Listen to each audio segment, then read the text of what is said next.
도윤은 34살 건축사이자 프로젝트 매니저였. 매일 아침 7시에 눈을 뜨자마자 강남 사무실로 향하는 그에게 하루는 끝없는 도면과 미팅으로 가득 차 있었. 공사 현장에서는 안전모를 쓰고 헬멧을 고쳤으며 작업자들과 소리쳐 대화하고, 사무실로 돌아오면 밤 10시까지 책상 앞에 앉아 키보드를 두드렸다. 이번 프로젝트만 성공적으로 마무리하면 분명 감독 자리로 올라갈 수 있어. 조금만 더 버티자. 그는 혼자 중얼거리며 커피를 한 잔 더 따라 마셨. 눈 밑 다크서클이 점점 짙어졌지만 도윤은 그걸 개의치 않았다. 승진이라는 목표가 그를 움직이는 원동력이었. 집에 돌아오는 시간은 대개 자정이 가까워질 무렵이었. 문을 열고 들어서면 불이 꺼진 거실이 그를 반겼. 서아는 31살, 명품 갤러리에서 일하는 미술 큐레이터였다. 그녀의 하루는 도윤과 달리 한결 여유로웠다. 오전 10시에 출근해 갤러리 안을 천천히 걸으며 신작을 감상하고 고객들과 차분하게 작품 이야기를 나누었다. 사무실 공기는 항상 은은한 커피 향과 목재 바닥 냄새로 가득했다. 오후에는 전시 기획회의에 참석하거나 작가들과 화상 통화를 하며 세부 사항을 조율했다. 겉으로 보기엔 정말 꿈 같은 직장이었다. 하지만 집에 돌아오면 상황이 달라졌. 결혼한 지 이제 8달밖에 안 된 신혼인데도 서아는 점점 텅 빈 느낌에 사로잡혔. 오늘도 퇴근 후 마트에 들러 신선한 재료를 사왔. 소고기 스테이크, 신선한 채소로 샐러드, 그리고 도윤이 좋아하는 레드 와인을 준비했다. 부엌에서 칼을 움직이며 요리를 하는 동안 서아는 계속 시계를 힐끔힐끔 보았다. 6시 반이 되자 도윤에게서 메시지가 왔. 오늘도 회의가 길어질 것 같아. 먼저 먹고 있어. 미안. 서아는 스마트폰을 테이블 위에 내려놓고 한숨을 길게 내쉬었다. 식탁을 세팅하고 촛불까지 켜보았지만 의자 하나가 비어 있었다.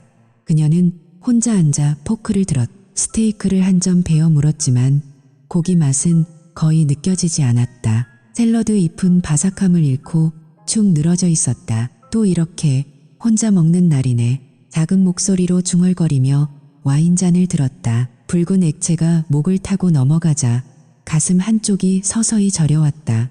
창밖으로 보이는 강남 거리의 네온 사인이 반짝였지만 그 빛은 오히려 집안을 더 외롭게 만들었다. 서아는 포크를 내려놓고 턱을 개었. 결혼하기 전 도윤과 데이트하던 때가 떠올랐다. 그때는 늦은 밤에도 서로 연락하며 기다리는 게 설렜는데 지금은 그 기다림이 무겁기만 했다. 시간이 흘러 밤 11시가 가까워지자 현관문이 열리는 소리가 들렸. 도윤이 넥타이를 느슨하게 풀며 들어왔. 얼굴은 피곤으로 가득했고 어깨는 축 늘어져 있었. 늦어서 정말 미안해.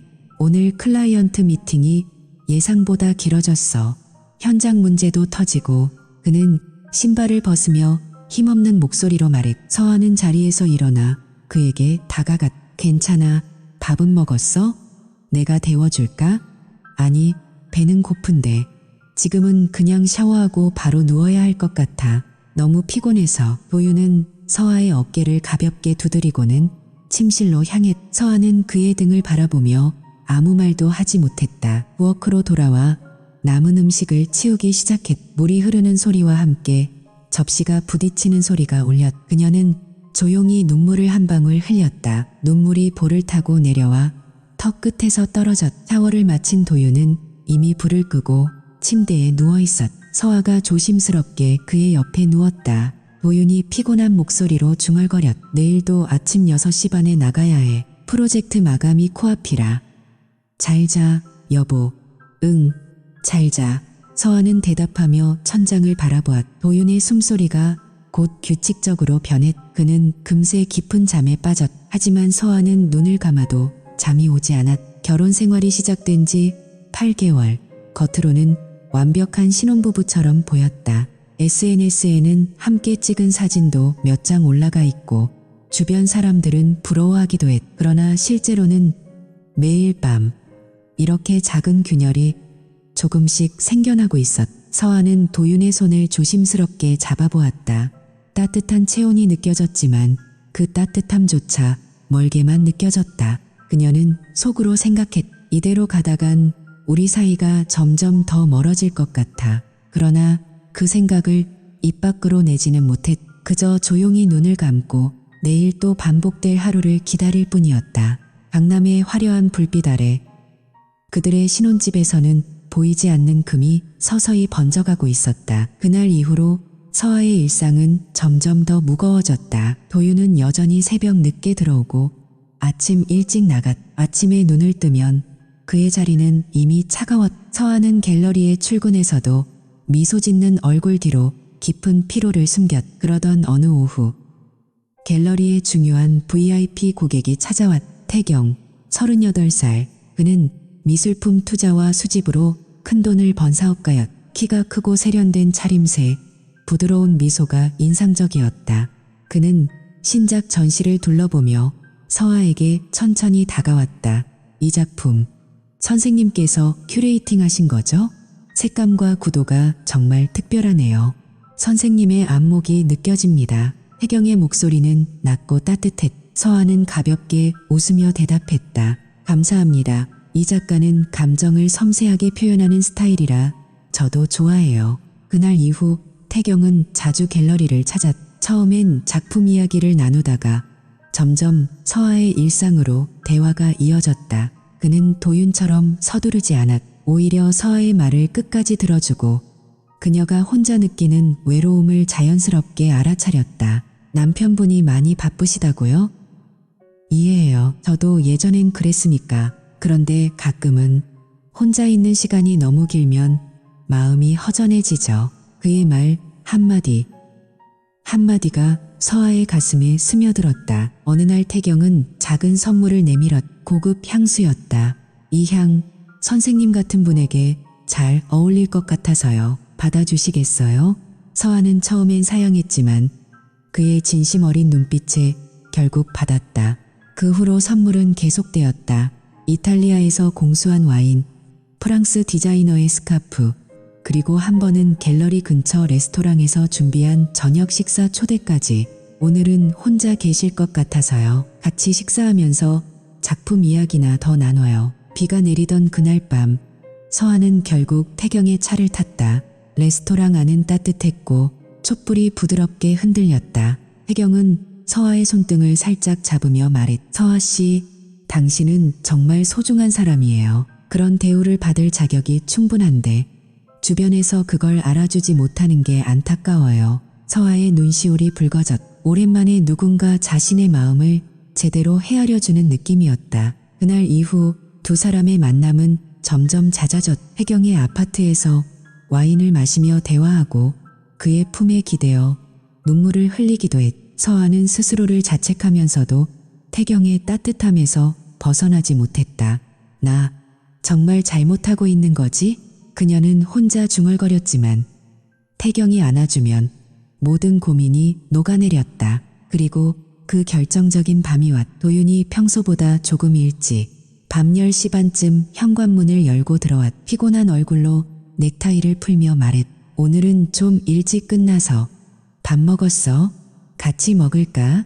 서아는 거실 소파에 앉아 있었다. 화장은 지워져 있었고 눈빛은 차갑게 가라앉아 있었다. 그녀는 천천히 일어나 도윤을 똑바로 바라보았. 도윤아, 나 할 말 있어. 도윤은 가방을 내려놓으며 고개를 끄덕였다. 응? 무슨 일인데? 피곤해 보이네. 서아는 깊게 숨을 들이마셨다. 목소리가 떨리지 않도록 애썼. 나 다른 남자를 만나고 있어. 태경이라는 사람이야. 갤러리 VIP 고객인데 너처럼 나를 내버려 두지 않아. 매일 연락하고 내 이야기를 들어주고 함께 있어줘. 너는 항상 늦게 오고 나 혼자 두고. 나는 더 이상 이렇게 못 견디겠어. 도윤의 얼굴이 순간 하얘졌다. 그는 믿을 수 없다는 듯 서아를 바라보았. 뭐라고? 서아야, 지금 무슨 소리 하는 거야? 서아는 눈 하나 깜빡이지 않고 계속 말했. 사실이야. 나 태경이랑 이미 여러 번 잤어. 처음엔 그냥 위로받는다고 생각했는데 이제는 그 사람이 진짜 사랑하는 사람 같아. 너는 승진, 프로젝트 그거밖에 없었잖아. 나는 내 옆에서 점점 죽어가고 있었어. 미안하지만 나 이제 너랑 못 살겠어. 이혼의 도윤의 귀가 순간 울렸. 세상이 빙글빙글 도는 것 같았. 그는 벽을 짚으며 겨우 몸을 지탱했다. 가슴이 너무 아파서 숨이 제대로 나오지 않았. 서아야, 제발 그만해. 내가 잘못했어. 좀 더 일찍 올게. 이제부터는. 그의 목소리가 갈라졌다. 서아는 고개를 저었다. 눈물 한 방울도 흘리지 않았. 이미 늦었어. 서류 준비할게. 너도 빨리 정리하자. 나 진짜 사랑하는 사람 만나서 행복하게 살고 싶어. 도윤은 그 자리에 주저앉았다. 다리가 후들거렸다. 머릿속이 하얘지고 심장이 찢어지는 듯한 고통이 밀려왔다. 아까까지 평범한 하루였던 것이 한순간에 산산조각 났다. 그는 손으로 얼굴을 감쌌. 손끝이 떨리고 눈물이 터져나왔다. 서아는 그런 그를 한번 바라보고는 침실로 들어가 문을 닫았다. 도윤은 거실 바닥에 앉아 한참 동안 움직이지 못했. 강남의 밤거리는 여전히 화려하게 빛났지만 그의 세상은 완전히 무너져 내리고 있었다. 그날 밤 도윤은 거실 바닥에 앉은 채로 새벽까지 움직이지 못했. 머릿속이 텅 비었다가 다시 폭발할 듯 아파왔. 서아의 차가운 목소리가 계속 귓가에 맴돌았다. 나 다른 남자를 만나고 있어. 이미 여러 번 잤어. 이혼해. 그는 손으로 얼굴을 감싸고 울음을 삼켰다. 눈물이 손등을 적셨지만 울음소리는 내지 않았다. 다음날 아침 도윤은 회사에 결근했. 침대에 누워 천장만 바라보았다. 잠이 오지 않았다. 눈을 감으면 서아와 태경이라는 남자의 모습이 떠올랐고 가슴이 찢어지는 듯했다. 그는 며칠 동안 거의 아무것도 먹지 않았. 회사 동료에게서 전화가 왔지만 몸이 안 좋아라는 말만 하고 끊었. 밤이 되면 불면증이 그를 괴롭혔. 술을 마셔도 취하지 않고 그저 멍하니 벽을 바라볼 뿐이었. 그러나 며칠이 지나면서 분노가 서서히 솟아올랐. 처음엔 슬픔뿐이었지만 이제는 배신감이 뜨거운 불꽃처럼 타올랐다. 이대로 끝낼 수 없어. 그 두 사람이 그렇게 쉽게 행복해지는 걸 볼 순 없어. 도윤은 이를 악물고 일어났. 그는 오랜 친구에게 연락해 신뢰할 수 있는 사설 탐정을 소개받았다. 이름은 민준, 15년 경력의 베테랑이었다. 도윤은 민준을 만나자마자 단호하게 말했다. 아내를 따라가 주세요. 남자와 만나고 있다는 건 확실합니다. 증거를 최대한 많이 확실하게 모아주십시오. 돈은 얼마든지 드리겠습니다. 민준은 고개를 끄덕였. 알겠습니다. 최대한 조용히 진행하죠. 사진, 영상, 녹음까지 다 준비해드리겠습니다. 그로부터 일주일 동안 민준은 서아의 뒤를 쫓았다. 서아는 낮에는 갤러리에서 평소처럼 일했지만 퇴근 후에는 태경과 자주 만났다. 강남의 고급 레스토랑에서 두 사람은 손을 잡고 웃으며 식사했. 민준은 멀리서 카메라로 그 장면을 찍었. 태경이 서아의 볼에 키스하는 순간, 서아가 그의 어깨에 기대는 순간까지 모두 기록됐다. 또 다른 날 밤, 두 사람은 강남의 5성급 호텔로 들어갔. 민준은 호텔 로비 근처에서 기다리며 출입 기록과 CCTV 방향까지 확인했. 서아와 태경이 함께 엘리베이터를 타는 모습이 선명하게 찍혔다. 새벽 2시가 되어서야 서아가 호텔을 나오는 장면도 포착됐다. 머리카락은 헝클어져 있었고 얼굴에는 만족스러운 미소가 번져 있었다. 도윤은 매일 밤 민준에게서 들어오는 자료를 보며 이를 갈았. 사진 한 장 한 장이 그의 가슴을 후벼 팠지만 그는 참았다. 더 확실한 게 필요해. 민준은 서아의 차에 소형 녹음기를 설치했. 아주 작은 장치라 서아는 전혀 눈치채지 못했다. 그리고 결정적인 밤이 왔. 서아가 태경과 저녁을 먹고 그의 차를 타고 이동한 뒤 다시 자신의 차로 갈아탄 날이었다. 녹음기에는 두 사람의 대화가 고스란히 담겼다. 태경의 낮은 웃음소리가 먼저 들렸. 오늘도 도윤 씨한테는 늦게 들어간다고 했어? 서아가 코웃음을 치며 대답했다.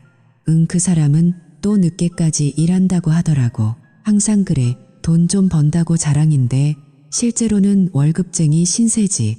나 혼자 두고 프로젝트 승진. 그게 다야. 진짜 한심해. 태경이 크게 웃었다. 하하. 그 남자 완전 약골이네. 아내가 이렇게 예쁜데도 제대로 챙기지 못하다니. 너 같은 여자를 두고 매일 늦게 들어오다니 이해가 안 가. 서아의 목소리가 더 차가워졌다. 나 이제 그 사람한테 미안한 마음도 없어. 그냥 빨리 이혼하고 싶을 뿐이야. 서류는 이미 변호사한테 맡겼어. 재산 분할은 최소한으로 끝낼 거야. 그 사람이 그렇게 돈에 미쳐 있으니까 회사 지분이라도 조금은 챙기겠지. 태경이 부드럽게 말했. 잘했어. 이혼만 끝나면 바로 유럽으로 가자. 파리, 로마, 스위스. 내가 다 예약해둘게. 너랑 함께라면 어디든 좋을 것 같. 그 남자랑은 비교도 안 되는 삶을 보여줄게. 서아가 행복한 목소리로 웃었. 정말? 나 진짜 기대돼. 도윤이랑은 이런 꿈도 못 꿨는데 이제야 진짜 사랑을 찾은 기분이야. 녹음은 그 후에도 한참 이어졌. 두 사람이 키스하는 소리, 서아의 가벼운 신음, 태경이 그녀를 달래는 말까지. 도윤은 녹음 파일을 듣고 나서 한참 동안 아무 말도 하지 못했. 손이 부들부들 떨렸. 분노가 온몸을 휘감았. 그는 파일을 백업하고 민준에게 전화했. 모든 자료 다 정리해주세요. 사진, 영상, 이 녹음까지 다 필요합니다. 민준이 조용히 대답했. 네, 준비 완료됐습니다. 언제든지 가져가실 수 있어요. 도윤은 창밖을 바라보았다. 강남의 불빛이 여전히 화려했지만 그의 눈에는 이제 차갑게만 보였다. 슬픔은 여전했지만 그 아래로 날카로운 복수심이 차오르고 있었다. 그는 서아가 집에 돌아오기 전에 침실로 들어가 불을 겉으로는 여전히 무너진 남편처럼 보이게 하면서 속으로는 모든 증거를 챙기고 있었다. 이제 진짜 싸움이 시작될 차례였다. 도윤은 그 녹음 파일과 수십 장의 사진, 호텔 출입 기록을 모두 정리한 USB와 보고서를 들고 변호사를 찾았. 이혼 전문으로 유명한 박 변호사였다. 사무실에서 도윤은 차분하지만 단호한 목소리로 말했다. 이혼 소송과 함께 간통죄로 고소하고 싶습니다. 위자료도 최대한 청구할 겁니다. 그리고 단순히 집에서 끝내고 싶지 않아요. 그 남자에게 제대로 된 대가를 치르게 하고 싶습니다. 박 변호사는 자료를 꼼꼼히 검토한 뒤 고개를 끄덕였. 증거가 아주 확실하네요. 이 정도면 충분합니다. 공개적으로 진행하시겠다면 가장 효과적인 타이밍을 잡아보죠. 도윤은 이를 악물고 대답했다. 예, 공개적으로요. 그들이 가장 화려하게 빛나는 순간에 며칠 후 강남의 최고급 호텔에서 대형 미술품 경매 디너 파티가 열렸다. 서울의 상류층과 미디어, 갤러리 관계자들이 모두 모인 자리였다. 태경은 그 행사의 주요 후원자이자 VIP로 가장 앞자리에 앉아 미소를 지으며 사람들과 악수를 나누고 있었다. 서아는 그의 옆에 앉아 우아한 드레스를 입고 있었. 두 사람은 가끔 손을 살짝 맞잡으며 은밀한 눈빛을 주고받았다. 경매가 한창 진행되던 순간 사회자가 마이크를 잡고 말했. 태경님께 중요한 서류가 도착했습니다. 호텔 직원이 태경에게 하얀 봉투를 건넸. 태경은 의아한 얼굴로 봉투를 열었. 순간 그의 얼굴이 창백해졌. 이혼 소송장과 함께 간통죄 고소장, 그리고 위자료 5억 원 청구 내용이 적힌 서류였다. 첨부된 사진 몇 장이 바닥으로 떨어졌. 서아와 태경이 호텔로 들어가는 사진, 레스토랑에서 키스하는 사진, 그리고 녹음 파일 링크까지. 이게 뭐야? 태경의 손이 떨렸. 주변 테이블에서 사람들이 웅성거리기 시작했. 플래시가 터지며 기자들이 몰려들었. 서아는 얼굴이 하얗게 질려 태경의 팔을 잡았. 무슨 일이에요? 왜 그래요? 태경은 서류를 구겨쥐고 자리에서 일어났지만 이미 늦었다. 행사장은 순식간에 소란스러워졌다. 다음 날 모든 신문과 온라인 기사에 유명 미술 투자자 태경, 유부녀와 불륜이라는 제목이 대문짝만하게 실렸다. 그의 회사 파트너들은 연락을 끊기 시작했. 투자자들이 철회하고 기존 거래처에서 계약 해지를 통보해왔다. 태경의 전화기는 하루 종일 울려대는 항의 전화로 가득 찼. 이 새끼가 어떻게 이런 짓을. 태경은 사무실에서 서류를 집어던지며 소리쳤. 서아 쪽도 마찬가지였. 갤러리 대표가 그녀를 호출했. 대표의 목소리는 차갑기 그지없었다. 서아 씨, 고객과 그런 관계를 맺다니. 회사 이미지가 완전히 망가졌어요. 오늘부로 해고합니다. 당장 짐 싸서 나가주세요. 서아는 자리에서 비틀거리며 일어났다. 그녀가 3년 넘게 일한 곳이었지만 단 하루 만에 모든 게 끝났다. 집에 돌아온 서아는 태경에게 전화해. 태경 씨, 어떻게 해요? 나 잘렸어요. 이제 어떻게 살아요? 태경의 목소리는 이미 날카로워져 있었다. 너 때문에 다 망했어. 이혼을 조용히 처리하라고 그렇게 말했잖아. 그런데 그 남편이 이렇게 공개적으로 터뜨릴 줄은 몰랐어. 너 때문에 내가 지금 투자금 다 날리고 사회적으로 매장당했다고. 서아의 눈에 눈물이 고였. 뭐라고요? 내가 왜? 당신이 나를 위로해 준다고 유럽 가자고 했잖아요. 이제 와서 나한테 다 떠넘겨요? 두 사람의 통화는 점점 격렬해졌. 태경이 버럭 소리쳤다. 너 같은 년 때문에 그냥 남편 잘 잡고 살 것이지. 왜 날 유혹해가지고. 이제 보니 너도 계산적인 년이었네. 나한테 돈만 바라고 접근한 거 아냐? 서아도 참지 못하고 되받아쳤. 당신이 먼저 다가왔잖아요. 너 같은 여자는 그런 대우받을 자격이 있다면서. 이제 와서 책임 회피하는. 통화는 욕설과 원망으로 이어졌다. 태경은 전화를 끊어버렸고 서아는 소파에 주저앉아 울음을 터뜨렸. 그토록 믿었던 진짜 사랑은 법적 압박과 돈 문제 앞에서 하루아침에 산산조각 났다. 태경은 서아에게 변호사 비용조차 대지 않겠다고 통보해왔. 서아는 혼자서 소송을 감당해야 하는 상황에 놓였다. 도윤은 집에서 모든 소식을 지켜보았. 그는 더 이상 울지 않았. 창밖을 바라보며 조용히 중얼거렸. 이게 네가 선택한 결과야. 그의 손에는 아직도 서아와 태경의 대화 녹음 파일이 남아있었. 복수는 끝나지 않았다. 이제 진짜 끝을 향해 가고 있었다. 강남의 화려한 밤거리는 여전했지만 두 사람의 삶은 철저하게 무너져 내리고 있었. 법원 최종 선고일. 도윤은 정장을 차려입고 법정에 들어섰다. 서아와 내경은 이미 와 있었. 서아는 얼굴이 수척해져서 눈 밑에 다크서클이 짙게 드리워 있었고 태경은 넥타이를 메고 있었지만 손가락이 계속 떨리고 있었다. 변호사. 박 변호사가 도윤 옆에 앉아 서류를 한 번 더 확인했. 재판장이 증거물을 모두 검토한 뒤 차분한 목소리로 판결을 내렸다. 피고 서아와 공동피고 태경의 간통 사실이 명백한 증거로 확인되었습니다. 원고 도윤 씨에게 재산분할 70%, 정신적 손해배상금으로 서아로부터 3억 원, 태경으로부터 4억 원을 지급하도록 명합니다.